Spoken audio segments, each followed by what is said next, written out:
السلام علیکم ورحمۃ اللہ وبرکاتہ۔ آج ہم ایک ایسے موضوع کے بارے میں بات کریں گے جس سے دنیا کا ہر انسان گزرنے والا ہے، لیکن اکثر لوگ اس کے بارے میں سوچنا پسند نہیں کرتے۔ وہ موضوع ہے موت کے بعد سب سے پہلے کیا ہوتا ہے۔ اللہ تعالیٰ قرآن پاک میں فرماتے ہیں، ہر جان نے موت کا مزہ چکھنا ہے۔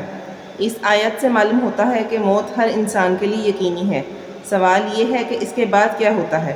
پہلا مرحلہ روح قبض ہونا۔ جب انسان کی زندگی کا وقت پورا ہو جاتا ہے تو اللہ تعالیٰ کے حکم سے مالک الموت اور دوسرے فرشتے آتے ہیں۔ نیک مومن کے پاس رحمت کے فرشتے آتے ہیں اور اس کی روح آسانی سے قبض کی جاتی ہے، جبکہ نافرمان انسان کے لیے احادیث میں سختی کا ذکر آیا ہے۔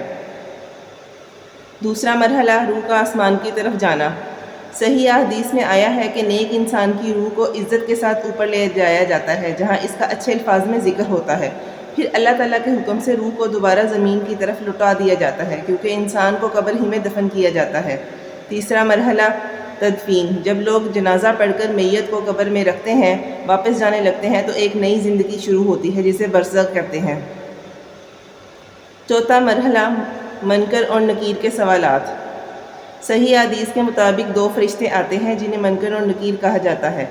وہ تین سوال کرتے ہیں، تمہارا رب کون ہے، تمہارا دین کیا ہے، تمہارا نبی کون ہے۔ جو شخص ایمان اور عمل صالحہ کے ساتھ زندگی گزارتا ہے، اللہ تعالیٰ اسے صحیح جواب دینے کی توفیق دیتے ہیں۔ پانچواں مرحلہ قبر کی حالت۔ اگر انسان کامیاب ہو جائے، قبر کشادہ کر دی جاتی ہے، جنت کی کھڑکی کھول دی جاتی ہے، جنت کی خوشبو اور ٹھنڈی ہوا آتی ہے، وہ سکون میں رہتا ہے یہاں تک کہ قیامت قائم ہو۔ اگر انسان ناکام ہو، قبر تنگ ہو جاتی ہے، جہنم کی طرف ایک راستہ دکھایا جاتا ہے، وہ برزخ میں تکلیف میں رہتا ہے، جیسا کہ صحیح حدیث میں آیا ہے۔ برزخ کیا ہے؟ برزخ دنیا اور قیامت کے درمیان کی زندگی ہے۔ قرآن پاک میں اللہ تعالیٰ فرماتے ہیں کہ انسانوں کے سامنے دوبارہ اٹھائے جانے تک کا ایک برزخ ہے۔ اس زندگی کی حقیقت اور کیفیت اللہ ہی بہتر جانتا ہے۔ قیامت تک کیا ہوتا ہے؟ انسان برزخ میں رہتا ہے، پھر جب اللہ تعالیٰ چاہیں گے تو اس سے سور پھونکا جائے گا، تمام انسان دوبارہ زندہ کیے جائیں گے، میدان حشر میں جمع ہوں گے اور اپنے اعمال کا حساب دیں گے۔ ہمیں اس کے لیے کیسے تیار ہونا چاہیے؟